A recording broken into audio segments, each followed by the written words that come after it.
What is going on, everybody? I am back today to talk about a sequel that was released to a horror movie that was wildly popular from a few years ago, and that is the film M3Gan. And my thoughts on M3Gan, which the review is posted up on my channel, you can go back and watch that, is I had fun with the movie. I thought it had a lot of entertaining elements, but I think there was a ton of limitations because of its PG-13 rating. It had a lot of familiar tropes that you see in horror movies. And so it wasn't a perfect film, but I had an entertaining time at the theater with it. It's just something that I wish they could have done more with. And I saw the initial premise for this movie, and I saw this and was like, okay, this has the potential to be something really special because from the trailer, it looked like they were going into full block territory. A new AI robot is created, and they have to bring M3Gan back to fight against this new artificial intelligence. You can just really kind of strip away all of the cliches from the horror genre and just go full outright dumb action schlock with like goofy dialogue and all of those things.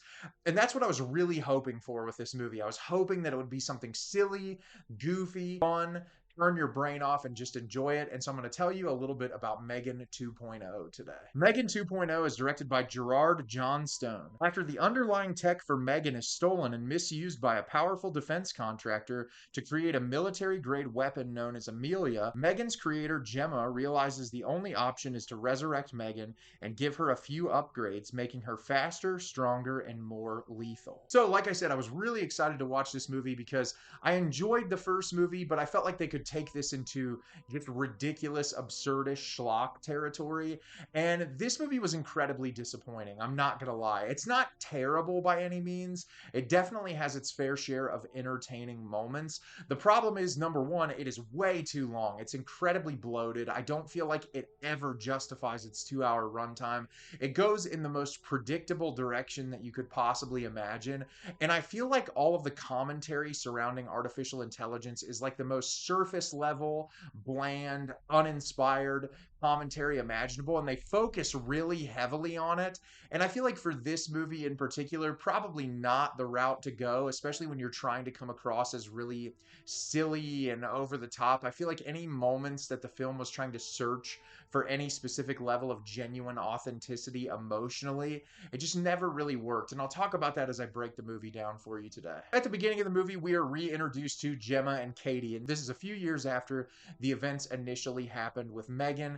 Gemma has become this forefront fighter for anti-AI and people kind of limiting their children's ability to use technology, get them out in the real world, and kind of talking about the dangers that technology brings, and that technology can be a really great thing, but if like technology sort of overtakes everything that we know, it can strip away jobs, all of the commentary that we've heard surrounding AI before. And so she's written these books and she's worked really heavily to be a voice sort of opposing artificial intelligence after everything that's happened. She started dating this man who also is incredibly anti-AI, and the two of them have been working together. She's currently trying to develop this technology that essentially would help combat artificial intelligence by allowing like workers to be able to lift more weight without using as much of their actual muscle with this like bodysuit that they've created.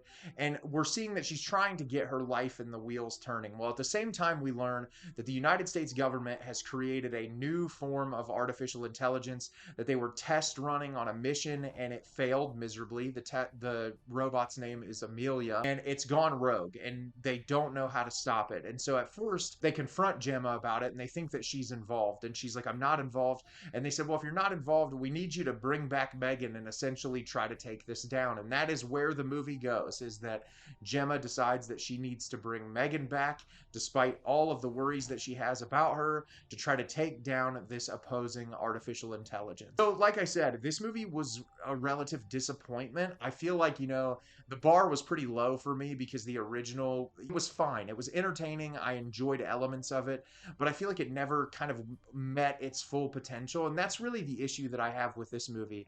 I will talk about some of the positives. I liked a lot of the comedic punches in this movie. There's some really silly, goofy, over-the-top humor. And I feel like anytime M3Gan is on screen, the actress who voices M3Gan clearly is having the time of her life. And there's a couple of moments in this that genuinely do have some charm and some funny moments. And that's something that I can really appreciate, is when the movie didn't take itself too seriously and tried to go in sort of an absurdist direction. I don't ever feel like it was taken that far, but the moments that did work for me in the movie worked really well. And that's really the best part about this. It's not a horror movie by any means of the imagination. It's more of an action thriller. But when it's a comedy, it works well when the comedy lands. I also liked a lot of the set pieces in this movie and places where like action scenes occurred. I thought they did a really nice job incorporating a lot of technology into the forefront and some really neat looking visual sequences that made the movie a more compelling watch. I'm glad that they paid attention to detail to those little things. I really liked there's a period in time where the evil AI is like wearing this really cool looking bodysuit that like has a mask that kind of comes down over it. And there's a lot of like neat production design and costume design elements in the movie that I think bring it a little bit of personality. It does kind of shift into superhero spy thriller territory, and a lot of that will be how you gauge how much you enjoy this movie. And I appreciated that a lot. But that's where my issues with this movie come into play. For starters, the performances in this really aren't that great. I didn't think the performances in the original movie were all that great either. Outside of the actress who plays Megan, I feel like most of these performances here, there's not a lot of authenticity to them. I feel like it really just feels like people reading off a cue card, which makes it really hard to be invested, especially the relationship between Gemma and Katie. And like, it's this woman who has to take care of her niece because her niece's parents died, and she's kind of taken on the role of mom. And I feel like anytime the movie shifted in that direction of family, it just never came across as authentic. It made it relatively difficult to enjoy whenever it tried to be genuinely authentic emotionally. And a lot of that is due to the performances in this movie. I also thought the conversations introduced surrounding artificial intelligence were the most surface level, bland, terrible. Almost got into the territory at the end where it's like, hey, AI can be scary, but unless we learn how to work with AI, the world is going to get a lot worse. And I feel like, this being produced by Blumhouse and like the production company that they are, I feel like a lot of production companies are going to make movies that are less just damning of AI because they know they're going to use it to save money.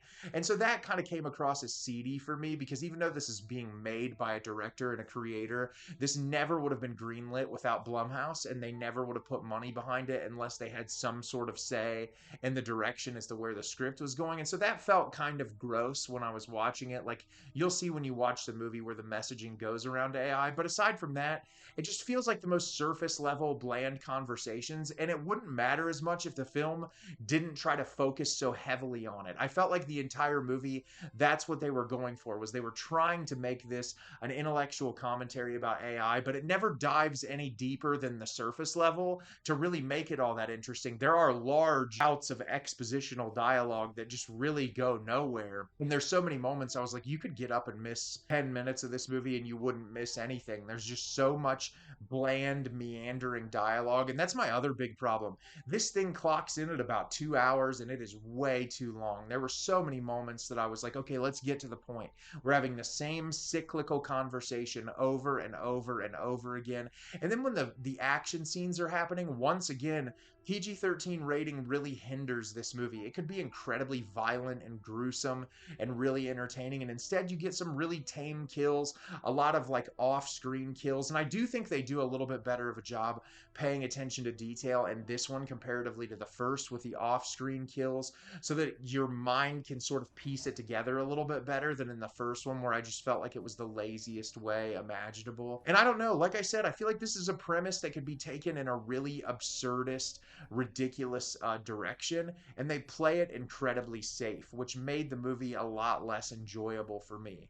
I think if you like the first one, you'll probably find things to enjoy about this, but I feel like this movie was significantly worse than the original. So have you seen M3Gan 2.0? Did you love it? Did you hate it? Leave me a comment down below. Let me know what you thought. I thought this movie was really lackluster. I didn't really enjoy it all that much. It had some entertaining moments, but I probably would never watch it again. As always, if you can like the video and subscribe to the channel, helps me out a lot and lets me know the type of content you're looking for. I'm always putting out new material and look forward to getting more out for you in the near future. And as always, everyone, thank you so much for watching and have a great rest of your day.